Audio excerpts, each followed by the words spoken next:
வணக்கம். ஒரு நிமிஷம் யோசிச்சு பாருங்களேன். ஒரு கலைஞரோட கைகள் சுதந்திரத்தையும் வீரத்தையும் உருவாக்குது. ஆனா அதே சமயம் அந்த கலைஞரே ஒரு கூண்டுக்குள்ள சிக்கி இருந்தா எப்படி இருக்கும்?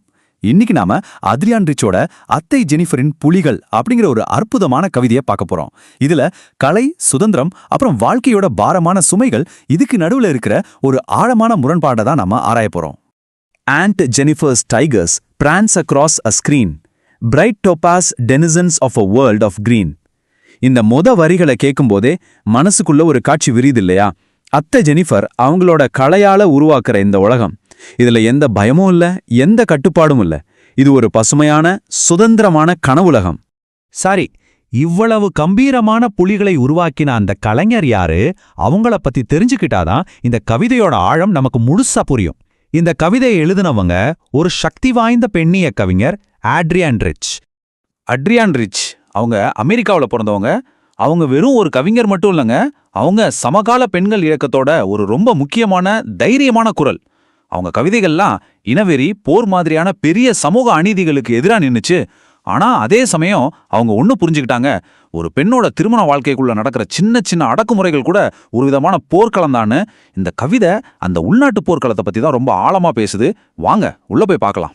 சரி, வாங்க கவிதையோட முதல் பகுதிக்குள்ள போகலாம். இங்கதான் அத்தை ஜெனிஃபரோட விரல்கள் ஒரு உலகத்தையே உருவாக்குது. பயமே இல்லாத கம்பீரமான புலிகள் வாழ்ற ஒரு உலகம். ஆனா சுவாரஸ்யம் என்னன்னா, இந்த உலகம் அவங்களுடைய நிஜ வாழ்க்கைக்கு நேர் எதிரா இருக்கு. Aunt Jennifer's tigers prance across a screen, bright topaz denizens of a world of green. They do not fear the men beneath the tree. They pace in sleek chivalric certainty. கவிஞர் இங்க புலிகளை வெறும் விலங்குகளா பார்க்கல. அவங்க சொல்றாங்க பிரைட் டோபாஸ் டெனிசன்ஸ்னு. அதாவது புஷ்பராக கல் மாதிரி ஜொலிக்கிற ஜீவன்கள், ரொம்ப விலை மதிக்க முடியாத ஒளி வீசுகிற உயிரினங்கள். அதுங்க தங்களுக்குன்னு சொந்தமான ஒரு பசுமையான உலகத்துல முழு சுதந்திரத்தோட, முழு சக்தியோட வாழுது. இந்த வரி இருக்கே, ஸ்லீக் சிவல்ரிக் சர்டனிட்டி, இதுதான் இந்த ஸ்டான்ஸாவோட உயிர் நாடி. அப்படின்னா என்ன? அந்த புலிகள் பழங்காலத்துல போர்க்களத்துல நிக்கிற மாவீரர்கள் மாதிரி ஒரு துளி சந்தேகமோ பயமோ இல்லாம ரொம்ப கண்ணியமா, கம்பீரமா நடக்குதாம். அந்த மரத்துக்கு கீழே நிக்கிற ஆண்களை பத்தி அதுங்களுக்கு கொஞ்சம் கூட கவலை இல்ல. அந்த உலகத்துல அதுங்க தான் ராஜா. இவ்வளவு நேரம் கம்பீரமான புலிகளை பத்தி பேசிட்டு இருந்தோம் இல்லையா?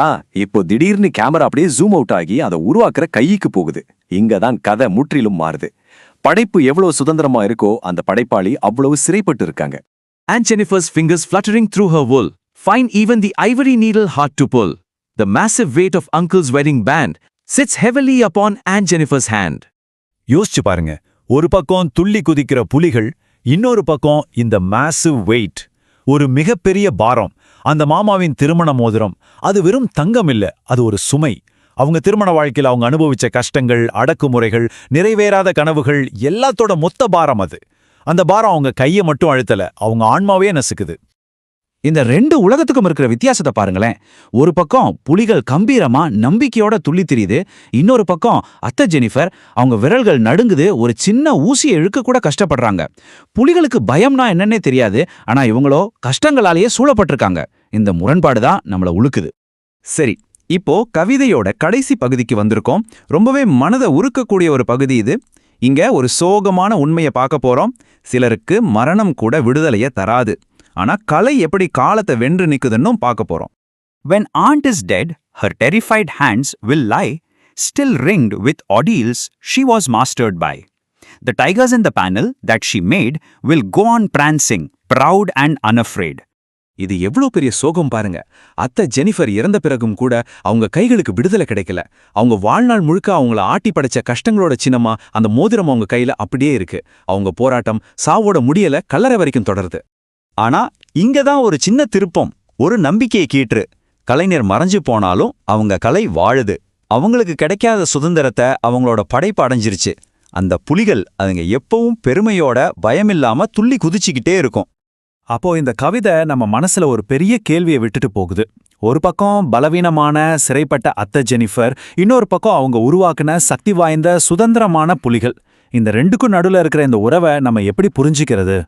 நாம இதுல இருந்து என்ன கத்துக்கிட்டோன்னு ஒரு சின்ன ரீகேப் பார்க்கலாமா? முதல்ல, கலைங்கிறது கஷ்டமான வாழ்க்கையில இருந்து தப்பிக்க ஒரு வழி. ரெண்டாவது, ஒருத்தரோட வெளி உலகத்துக்கும் மனசுக்குள்ள இருக்கிற உலகத்துக்கும் பெரிய வித்தியாசம் இருக்கலாம். மூணாவது, கலைஞருக்கு கிடைக்காத சுதந்திரம் அவங்க கலைக்கு கிடைக்கலாம். கடைசியா, திருமண வாழ்க்கையில் இருக்கிற கட்டுப்பாடுகளை பத்தி ரொம்ப ஆழமா பேசுது இந்த கவிதை. இறுதியா இந்த கேள்வி உங்களை யோசிக்க வைக்க போகுது. If the artist suffers but the art is free, who truly wins? அதாவது, கலைஞர் கஷ்டப்பட்டாலும் அவங்க கலை சுதந்திரமா இருந்தா இதுல உண்மையிலே ஜெயிச்சது யாரு? கஷ்டப்பட்ட கலைஞரா, இல்ல காலத்தை வென்று நிக்கிற கலையா, இல்ல இத பார்த்து இத பத்தி யோசிக்கிற நாமளா? இதுக்கு பதில் உங்க கையில தான் இருக்கு, சிந்திச்சு பாருங்க.